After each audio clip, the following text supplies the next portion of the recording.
What's good, everybody? Good morning, good afternoon, and good evening. The reason for that introduction is that I have no idea what time you're watching this podcast, but we are recording live from Zimbabwe.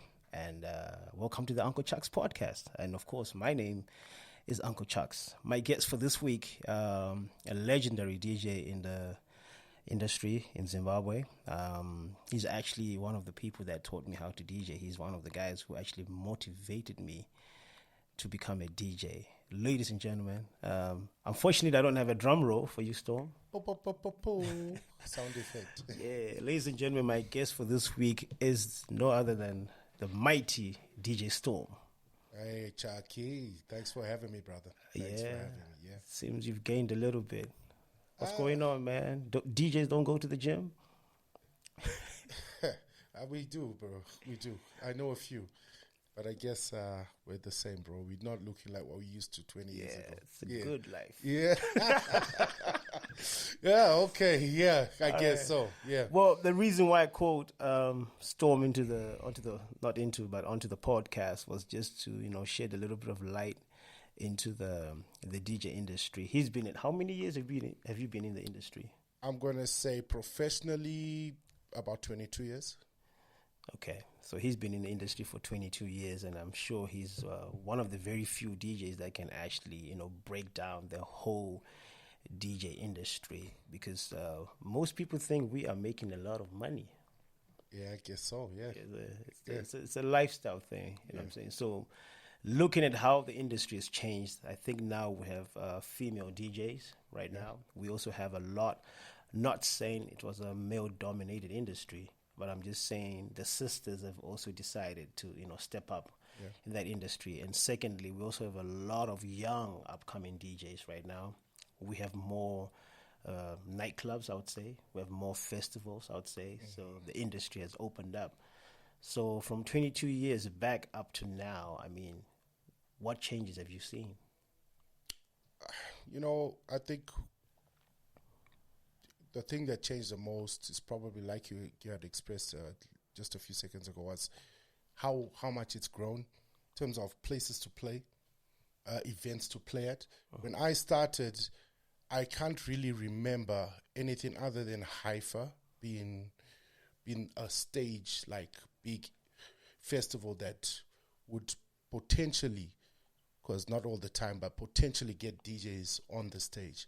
So now we got events popping up every 2 weeks. There's something popping off and platforms for DJs to be in. Nightclubs, there were fewer nightclubs, which meant the industry in itself was more mafia run. Okay. So it was a lot harder to break through, because the guys who were at the top they didn't really make it easy for young guys to come through or give them platforms to perform. Whereas now, you can actually break through without having to have somebody, a gatekeeper, so to speak, say, okay, now come through. You can do it through social media or through events, maybe talking to a promoter, etc. There's various ways to break through and make your name. All right. Yeah. Now, if my memory serves me right, 2004 is when Storm was the name Storm was actually born. Yeah.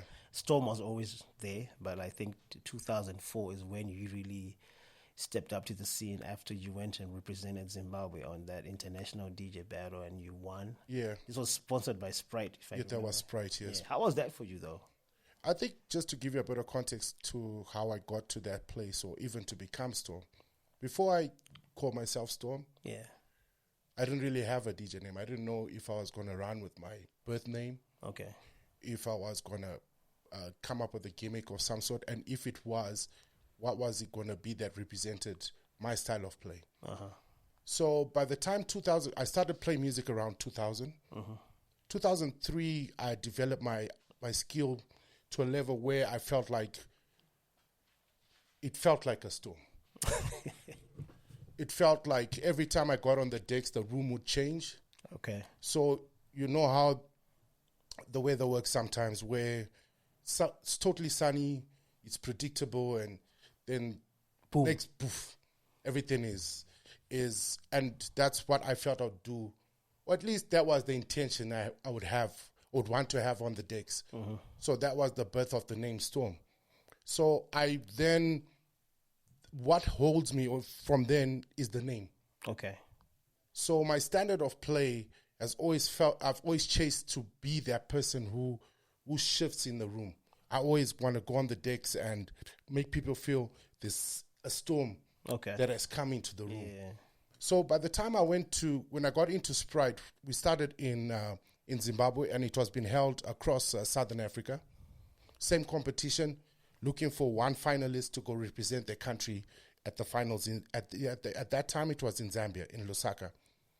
I managed to win Harare. I got in. I won first place. Then a few weeks later, we did for Zim to get one winner, and I won that. Okay. My mindset was always to go in there and get what was mine. That was my mindset. I had a lot to prove, coming from a background where the expectation was I'm either going to fall into line of being maybe a doctor or a lawyer or whatever profession. So I had a lot of proof to family, a lot of proof to myself.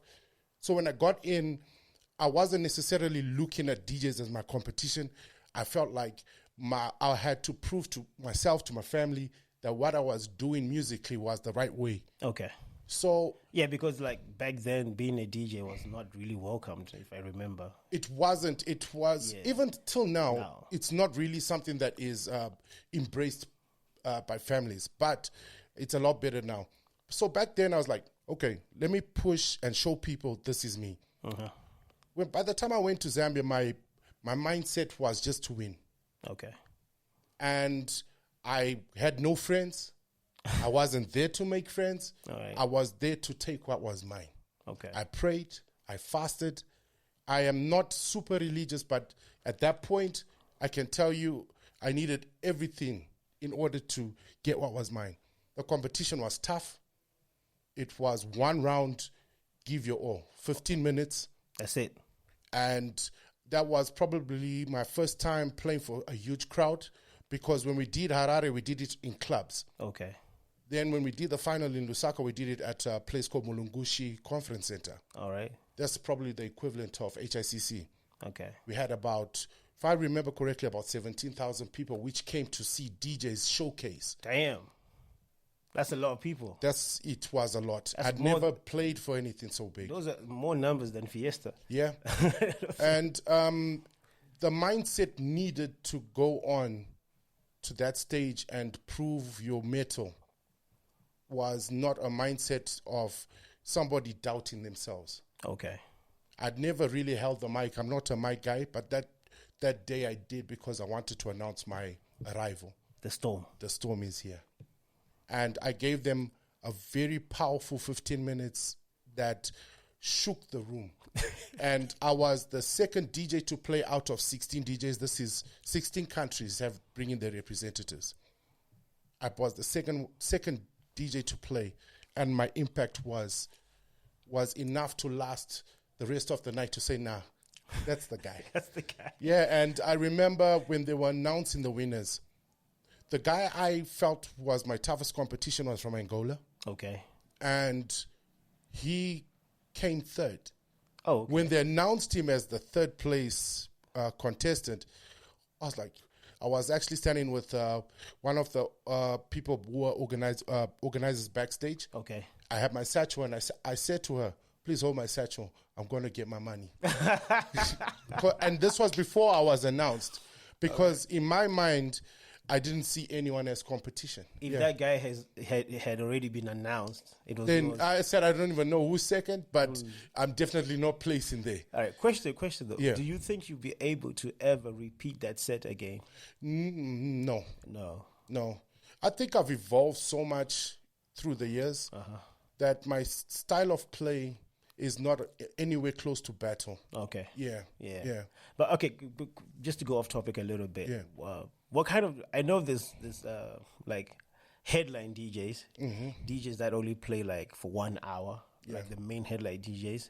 There's festival DJs, right? There's corporate DJs. Yeah. All right. And then there's what they call it, wedding DJs. Yeah. Is that the word for the I wedding think DJs? corporate and wedding almost fall in the same same Okay. group. Yeah. Would you put yourself like in that umbrella? Like you handle all those kind of No, positions. What kind of a DJ are you? I am more club, Okay. more party, more festival. Okay. Straight to the point. Energy. I give energy. I don't like dealing with the politics of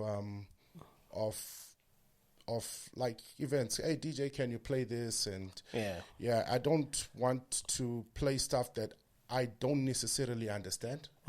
So I do turn down A couple of gigs. a lot actually. Yeah. Or if they're gonna have me come over, especially like for weddings and stuff, I play a very short set, maybe at most 2 hours, And you're done. and I'm done. And they carry on with the other formalities. Yeah.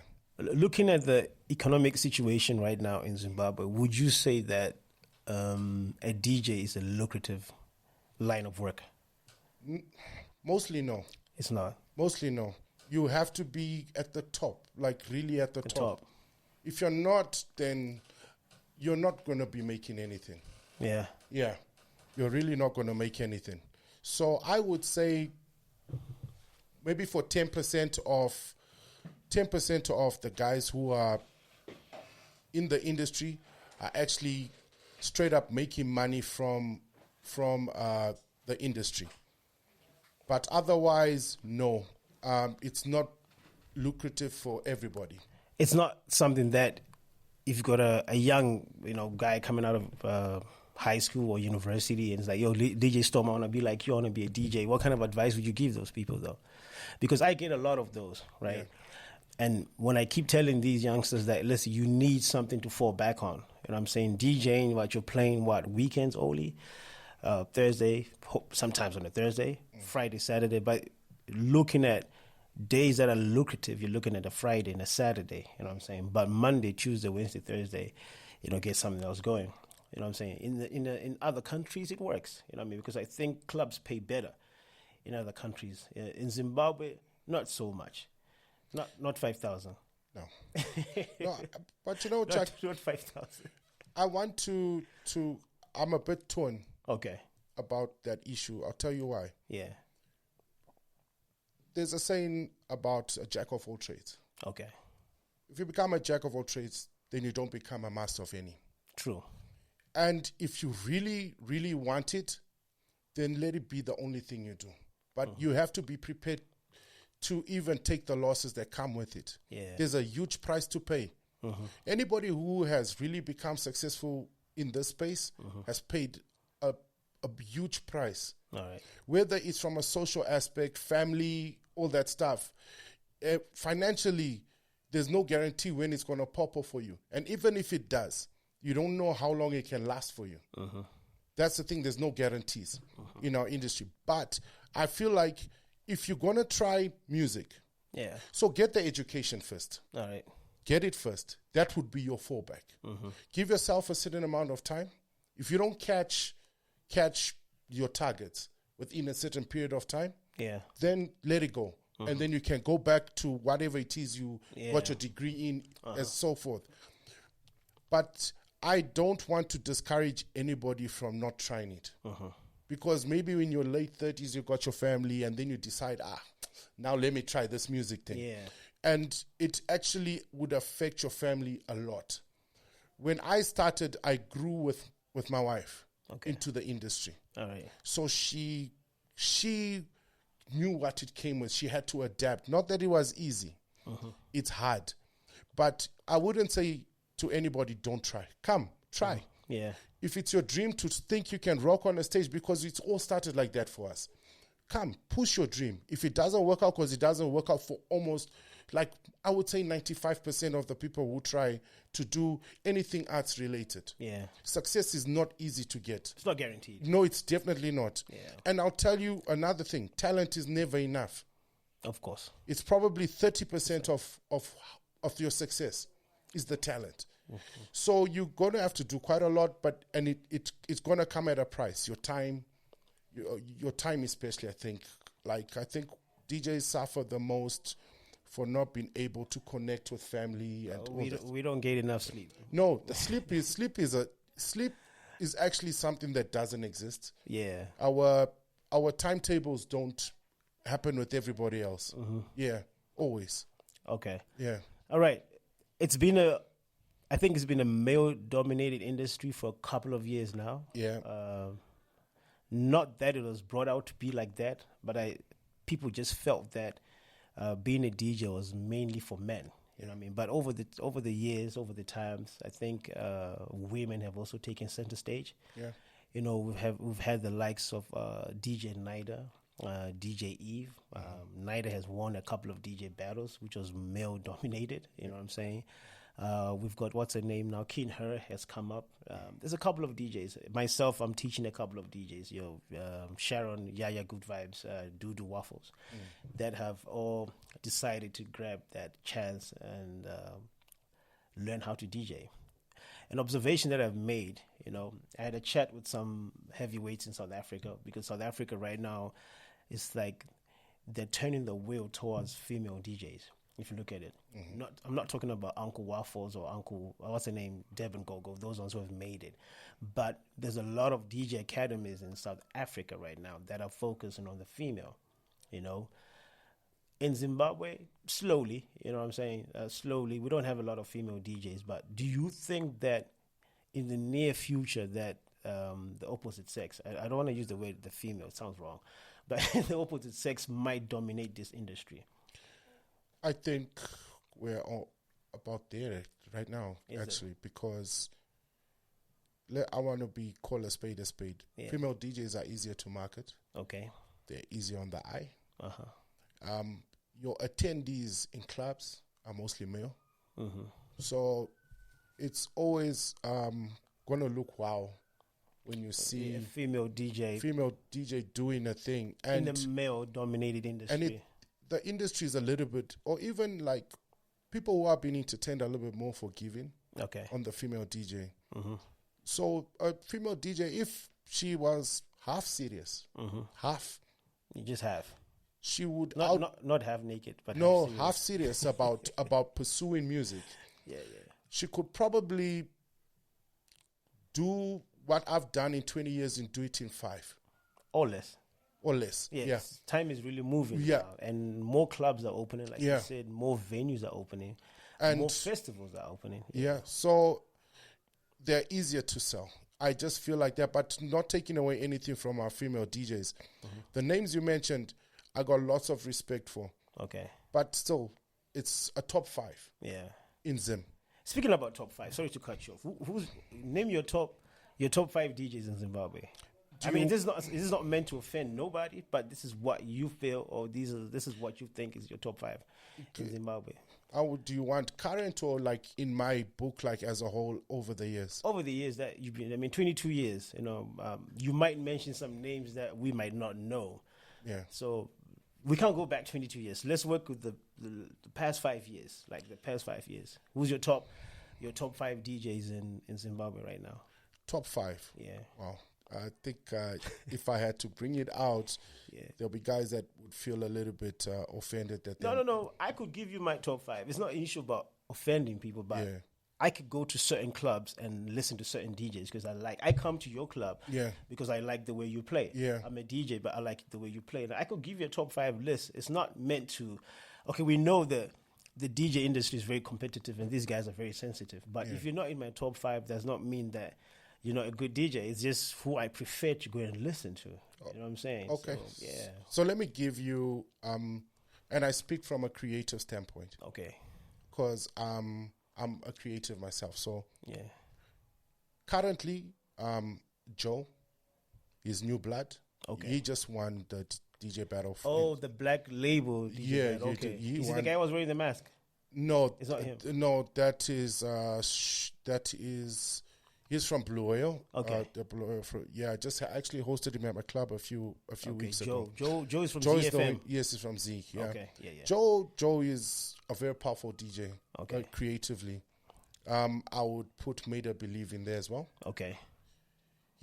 I've seen his journey, and I actually feel like, and seen his art form grow. Okay.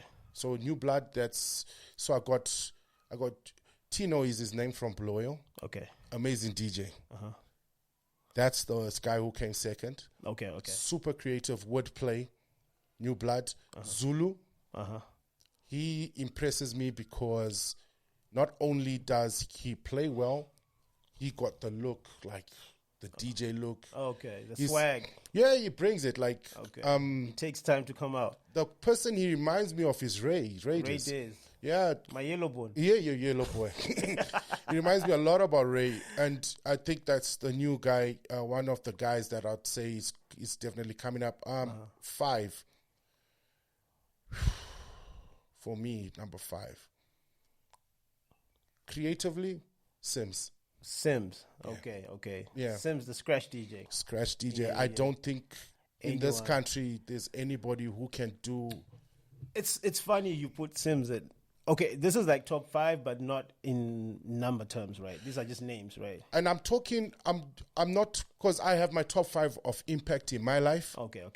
This is, I'm talking Now. Now, guys. If Okay. I hear them, I can actually stop and try to pay it and be like, how did he do that? Yeah. There are things that are happening, Okay. and creatively, I've got 3: Sims, Joe, and Tino from Bulawayo. Okay. Those are my creatively. Okay. In terms of moving the industry, I give Zulu and I give Made a Believe. Okay. They are moving the industry. Okay. Right now. Yeah. Yeah. Yeah. If they're on the right path, so you're looking at about maybe in the next 2-3 years now. If they have their heads screwed on right, they could be the next. The big names. The business. Yeah, they could run the business easily because we are getting out of it. Yeah. I mean, like, you know what, Chucky? Not to divert, I think one of the, for me, inspirational wise, was you. Yeah. Because you came with a different dynamic into the industry. Uh-huh. You wanted to learn the art, yes. And once you felt you got it, you quickly moved to the business. I love money, man. Yeah, no, and I get that. So you started making moves that us guys who had been in the industry for a long time weren't making. And the question would be, do I hate what you're doing? Like, just genuinely be a blocker of what you're doing, or like, Chucky, I know basa, whatever. But, or do I learn what it is you're doing because you broke into new spaces? So going back to what we're talking about, this 5 that we're talking about, is to quickly move from the creative into the business. Yeah. Because that's where I feel like our generation and the generation before mine lacked. Yeah. Because we picked up, I will tell you that the baton wasn't passed over to someone like me. I had to fight for my place in the industry. Whereas now there's a lot more people who are willing to pass on whatever information or platforms that they have to the guys who are there right now. So if they don't use us guys to learn, then they're going to simply fall into the same traps that we did. So they, even to change the narrative about making money in the industry, they can change that. Yeah. Because when they move on, the guys who are picking up after them are coming on a platform that's a lot higher than what we left behind. True that. Yeah. Yeah. Politics. Yeah. In any line of work, workplace, church politics is actually the worst ever. I don't doubt These it. people that pray, Yeah. my demoni, those people. I'm saying, I'm telling you straight up, church politics got nothing on family politics. Yeah. I mean, but like I said, now DJ politics. I'm sure you've been in the top for a couple of years now. You've come across a lot of obstacles and booby traps that are man-made. Yeah. You know what I'm saying? I'm saying man-made because Yeah. somebody definitely went behind your back and somebody tried to get your gig. And there's a lot of jealousy and envy in this industry. You know what I'm saying? I have my ways of dealing with it. I'm a bit upright and direct. If I have to knock somebody out, I will. Yeah. You know what I'm saying? But because you mess with my money and my family. This is a business. You know what I'm saying? Yeah. How did you deal with that, though? I mean, I still- you were in it for so long. And I mean, there's certain places like, what's that place called? Car wash. Yeah, man. So let me break it down. Car wash was a car wash. You know what I'm saying? Yeah. It was this little small spot next to the courthouse, ain't it? Yeah, it was. Yeah. Rotten Row area. Yeah, Rotten Row. A little small place. Yeah. And it was a car wash. And Storm And the owner of the place, I mean, at one point in time, this was the biggest hangout in Harare. Yeah. You know what I mean? Because the storm was there. You know what I mean? Yeah. How do you maintain those kind of vibes? You know what I'm saying? Because when a place gets going, knowing the DJ industry, somebody's always going to come and try and talk behind your back to get that gig. And it's happened in the past. How did you deal with that? I was in a cocoon for at least 6-7 years of early in my career. Mm-hmm. We had a residency where I didn't really have to deal with all of that. But when I decided to grow into my own space, I then saw where the politics were. Okay. No one, as good as I was, and with all these awards that I had and stuff, no one was opening a door for me. Okay. So I had to open my own doors. All right. So I went to places that no one wanted or no one thought would turn into anything. Would work. So I started my own things, and one thing I picked up over the years, when a place starts to gain traction, you start seeing other DJs. Of course. We shut down. And this is where the issues start from. They boil down to club owners. Yeah. Because you can put them up to a certain place, and then when they get to that place, they forgot who helped them get to that place. Of course. So it's more now about your relationship, the relationships you choose to have, or with which clubs. Yeah. Because like a club is doing business or has a certain type of business ethic, you should have one as well. Yeah. And if they don't align, then you should know it's going to go bad for you at some point. Mm-hmm. DJs are hungry. Very. And I don't blame them. I don't blame anyone in the industry for being hungry. Mm-hmm. You should learn to defend your territory. Yeah. Work with people that have got your interests at heart. Mm-hmm. I have never worked under anybody who has said, I'm his youngster. Okay. Because I had to forge my own way. Mm-hmm. No one liked me. I was that guy in the industry where it's like, nah, we need to block this guy. He's going to come and shake things up. I was only good at playing music. I wasn't good at the business. Then when I started doing the business, I started to see, oh, there's politics here. This one is trying to jab me. This one is coming. He's saying he can do this deal for 2 cents cheaper than what I'm doing. Or he's promising more than what I have delivered. True. Sometimes I've lost some. Yeah. And the only thing I can do is, there's 2 things that you do. You identify who your actual hater is because they would have shown themselves. Mm-hmm. And 2, you learn where you went wrong, how you lost your deal. Yeah. Because I don't even think it's just entertainment or DJing. It's probably in every aspect of business. Doesn't matter what field you're in.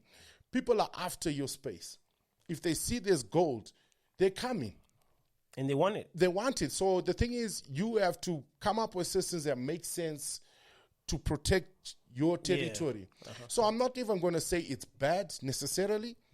And the thing is, I can say I've been hit, and I can tell you that there are people in the industry that will say I've hit them. True. Yeah, yeah. Because at the same time, the way you're hungry, I'm also hungry. I've got a family at home that's super hungry. And they need answers from me every day. So when I come out, I leave my home, I always tell people there's Sean. Yeah. Daddy. Oh, yeah, you got, how many kids you got? I got 4. Damn. I got 4, man. Blessings. Blessings. Actual blessings. Are you done, though? I'm done. Hey, done? I don't think my wife even wants to hear that conversation, eh? So, I got 2, I'm done. I got 2 crazy boys. I'm done. We would say I have 1 son, and he's in the middle. Okay. So he was the second born. All right. And my daughter, then my son, and then we're like, 1 for the road. And then on the road, we picked up 2. So twins, we got twin girls at the end, and I'm like, okay, maybe I'm supposed to have one. You were using them, shika. You picked up 2 on the road. 2, we got 2. So that was a special. It's been a special experience in itself. And I'll tell you, I don't think we want to try. Any like, out of the 4, is there any of them who you feel like might follow in your footsteps as a DJ, or anyone who's musically interested in? My son loves music, but not from my perspective of DJing. I think he like to lock it down in the studio and mess around a bit in the studio. Oh, yeah. But I don't think, maybe you will see in the twins. Yeah.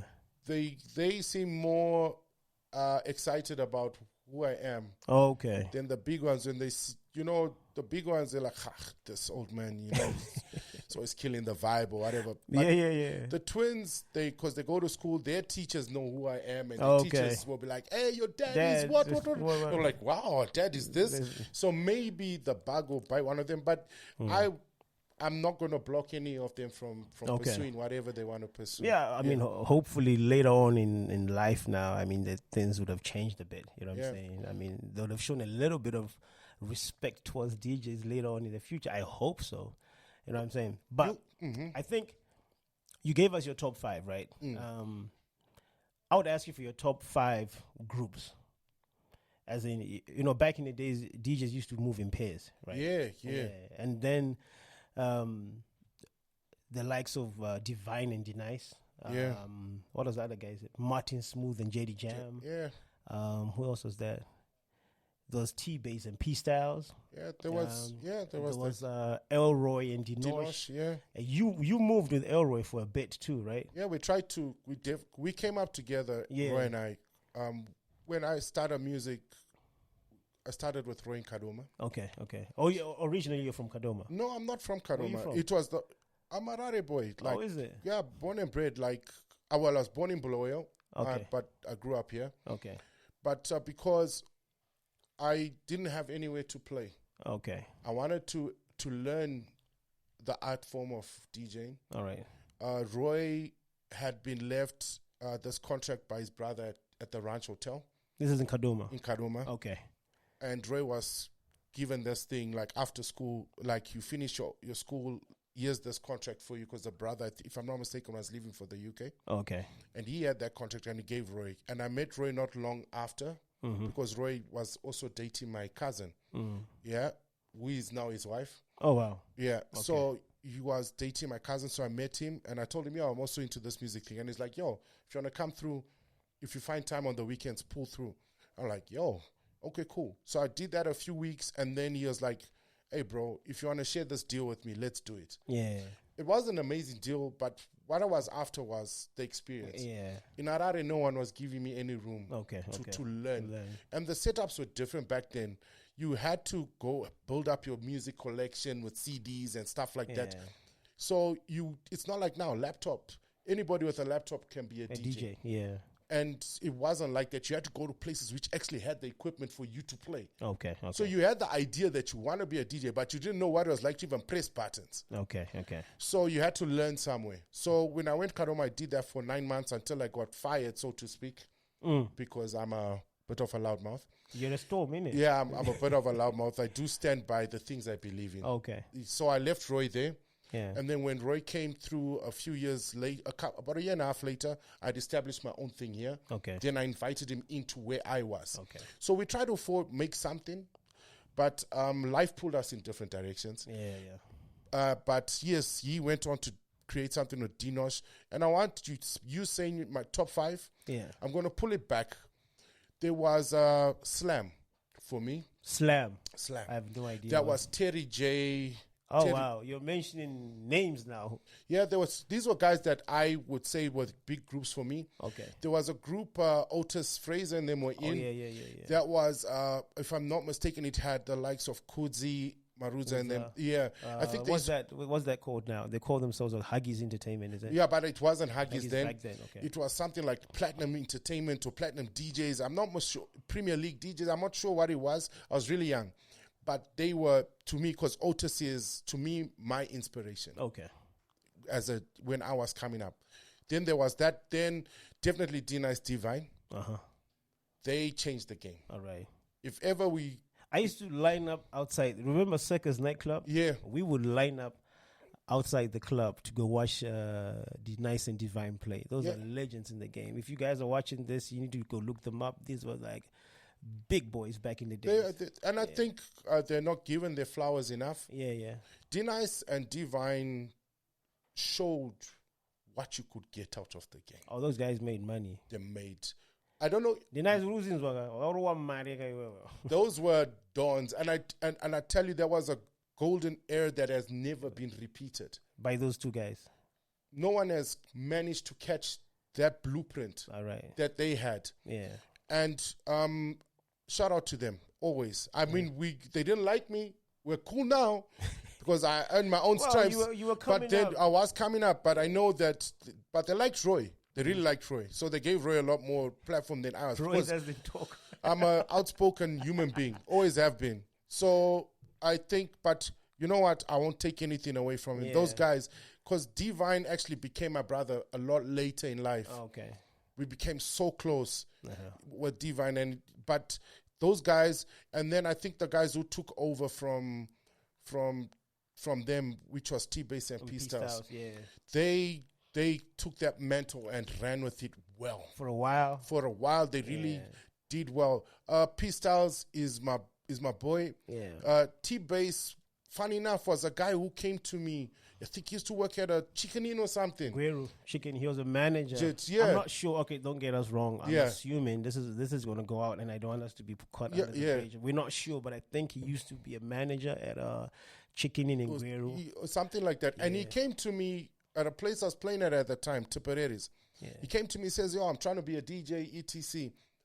And he was asking me to give him a platform, but I wasn't the guy. I didn't have the keys to the kingdom there. Yeah. And I said to him, hey, bro, I can try, but I'm not the guy who's running things on that level. Come 2-3 years later, bro, he was making moves. Yeah. And I gave him a lot of respect because, like you, he moved into the business. Yeah. I sat in meetings in corporates with him, and the things that were coming out of his mouth would not fly out of my mouth. I didn't have the confidence to put that much value on my brand that he was putting on his. And I'm like, this guy started after me. Yeah. So, a lot of respect to them. Yeah. And then after that, so we were looking at Divine Denies, T-Base, P-Styles. Yeah. I think, okay, Remo and Nash, right? Remo and Nash, I think also they ran for a bit. Not necessarily being like skilled DJs, but it was in the areas where they were playing. Saying. They held it down. They held it down because they were playing with the Uptown. And back then, there was a lot of clubs Uptown, and they ran around those clubs. And They actually ran Uptown for a while. A couple of years. Yeah, Remo and Nash ran. I don't know who. I know Nash was the brains behind it. Remo was more of the DJ. But looking at the combinations of DJs that we've had in the past, like Divine Denies, T-Base, P-Styles, Remo Nash. I mean, Elroy and Dinosh also like Stars nightclub back in the days. I think wish they would have stayed lasted longer. I think they had maybe a 2-year run, like a strong 2-year run, and unfortunately, like most group things, politics. That's where I was getting to. You know, what I mean, my question to you was just to highlight those names in the beginning. But all these guys, I mean, together they were stronger and they made more money. I mean, they were louder. But the moment all these groups like split up, these guys just fell off. So coming back into the DJ politics, you know, if there's a group, there's always going to be one person who's getting more attention than the other. There's always one guy who's more outspoken. There's always one who's got more talent than the other. Would you say that these are the reasons why these DJ groups like fell apart? Without knowing details, to be honest. A lot of the time, you're combining two strengths. Yeah. So where I'm weak, you're probably stronger. True. So we complement each other. And then the value within the group starts feeling like one got... Sorry to cut you off. Yeah. We forgot Judgment Yard. Oh, yeah, Judgment Yard, yeah. Big up Judgment Yard. Yeah, big up to Judgment Yard. Held it down for a couple of years. Yeah, they did. Not a couple. Yeah. A good 10-year run, I think. Well, yeah, Judgment Yard was huge. Yeah. I think I'll have a chat with Epsilon or Flavor one of these days. What happened. We know what happened, but we want them to come out and say, sorry, go back. So I feel like there's always a compliment of we're covering each other on our weaknesses. And we complement so that your talents go up. But the thing is, everybody feels that it takes a humility or an acceptance to say that I accept that Chucky plays this role and I'm prepared to go 50-50 or whatever the agreement is. Yeah. Not for people to switch up later and be like, okay, because I would like to, I know, not by fact, but through that normally it's not even. The scales are not even. Yeah, it's never the same. So the one who's getting less, and a lot of the time, the one who's getting less is the talent. Yeah. A lot of the time, because the brains is thinking way ahead than the talent. True that. The brains is foreseeing the success long before you had it. He's gone. Then he comes and he says to you, yo, bro, let's form a team. Let's make it happen. Yeah. I can see where you're strong. And he does all the business. True. You're just being the talent. Now, at some point, you're like, yo, I don't think I'm seeing what's mine. Yeah. And this is where the problems come from. Okay. A lot of the time. The profits are not being shared equally. And the thing is, who really owns the brand? True. And somebody feels like the owner. I can promise you that. Yeah. That if I walk away, this will fall apart. Yes. There's a face, and then there's the mechanics at the back. Okay. So if one leaves, surely it's going to break down. Definitely. But the thing is, we don't see it. Our egos get in the way, and then maybe we start thinking, I can make it better on my own. And it doesn't even just fall to DJs. It's even musical groups. It's the same thing. True that. It's money. Everything's money. I should be the one who's getting the most. Yeah. I can tell you there are guys that don't mind not being seen, so long they're getting the bigger bag. True. So that is always going to be a challenge. I think, you know what? Create your own thing. Become your own brand. Yeah. And when you do decide to collaborate with somebody and create a super group, let the business be clear. And understand your partner's value to the group. Even sign a contract. Yeah. Something. So that there's no switch up down the line. Yeah. Because in Zim, all we've ever done is by mouth. True. What we agree on is by mouth. Yeah. I'm feeling happy right now. I could share everything with you. Cool. Because there's nothing to share. Yeah. Until there is something to share. Until there's an egg. Yes. So I think that's where it is. Do your business from the beginning, but create your brand first. Yeah. Because somebody will sit back and say, I made you. And they do. And the thing is that they will not say it to your face. Yes. Yeah. They'll just say it in the way that it comes to you somehow. Yes. I'm saying, which is really sad. You know, I would say like these names that we have mentioned, I've been in the background all this time. I've seen them come up. I've seen them fall apart. You know what I'm saying? I think this is why, as Chuck Gnosis as a brand, I never really wanted to team up with anybody because I like things done in a certain way and I like to do it my way. You know, so it would have been difficult to try and team up with someone. You know what I'm saying? It wasn't anything about greed or money. Well, I live by a certain saying whereby money comes naturally. If you know what you're doing, money comes naturally. That's the way I think. So I never really push for money. I love money, don't get me wrong, but I won't cut my legs and my arms for it. I'll do what needs to be done. People will always recognize your talent, no matter what. You know what I'm saying? Like the names you mentioned, Tino, the guy from Bulawayo, people don't even know him. Right now, somebody watching this interview is like, who's that guy? But you know this guy can bring it. Yeah. I mean, he can bring it. So I don't want to cut this podcast short. You know what I'm saying? The reason why I brought DJ Storm into Uncle Chuck's lab is that he's been in the game for so long, 22 years strong, and he's been through the ups and downs, the politics, the highs, the lows. You know what I mean? We started off talking about if there was space for the female to come through into the industry, and you say it's there right now. I speak to Ray Diz a lot. Ray Diz has relocated to Dubai, and he's like, yeah, you got all these Yugoslavian chicks, you know, these big giant chicks. They come through, they come play for shit, but they get in all the money and all the sheets. You know what I'm saying? So I think the DJ industry is slowly diverting towards our sisters. You know what I mean? And so all the ladies out there watching this, you know what I mean? Being a DJ is not a male-dominated industry. No, it's just about you. I am teaching Yaya good vibes, by the way. You know what I'm saying? And she's come up in a way which is going to be scary. It's gonna shake the industry because she's got the energy and the will to do it. You know what I'm saying? Is there anything else that you think I missed? You know that I think if we're going to talk about the female DJ, something that I've noticed, because I do talk to a lot of the female DJs, they need to come together. I think amongst themselves, they don't like each other. They bicker a lot. Wait a minute. Yeah. Let me get it right. Yeah. As in come together how? As in they need to be united or what? What's wrong with the female? You don't need to like each other to want to attain the same thing. Oh, is it? But you know women are competitive naturally. Bro, you and I, We've clashed many Yeah, times. several times. But our goal is the same. Yeah. And we want to achieve, and we can put all petty things aside and push for that thing. True. What happens in the female side of things is that they tend to have these cat fights, and it affects how they are actually it's meant to grow. Yeah, but stop, like I said just now, women are like that. You know what I'm saying? They're Exactly. very So competitive. I've got right now. I king her. I invited her into my place. I play with her on Saturdays. Yeah. I love her energy and all that stuff. And I've not my first time working with female DJs, but it's my first time fully embracing and saying, okay, let's make it work, because I understand the strength that is there in the female DJs. Yeah.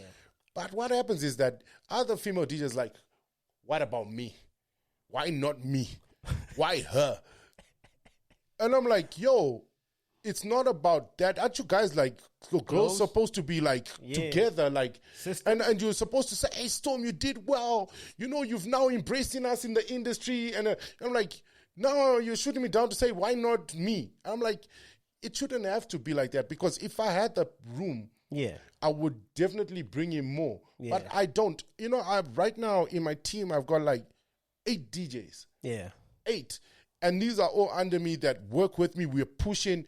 And I always tell guys, you want to get in that space, I need somebody to leave.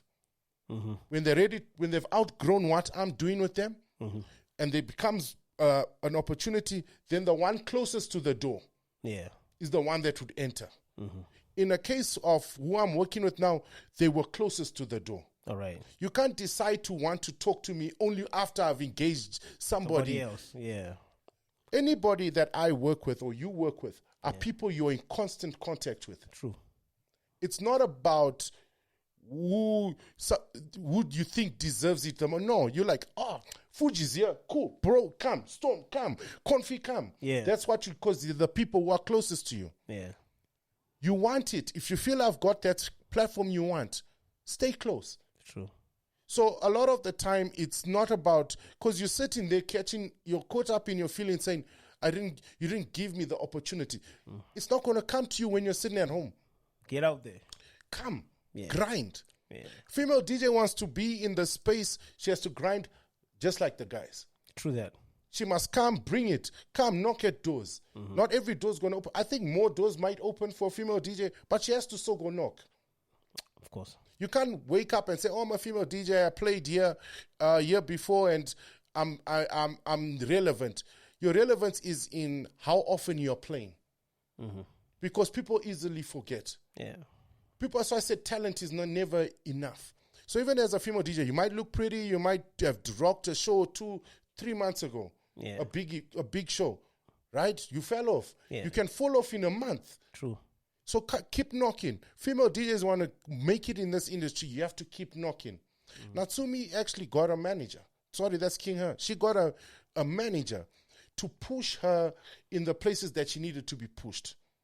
She's a hard worker. In the space of female DJs, I've got a lot of props for, because I don't even know where she gets her energy from.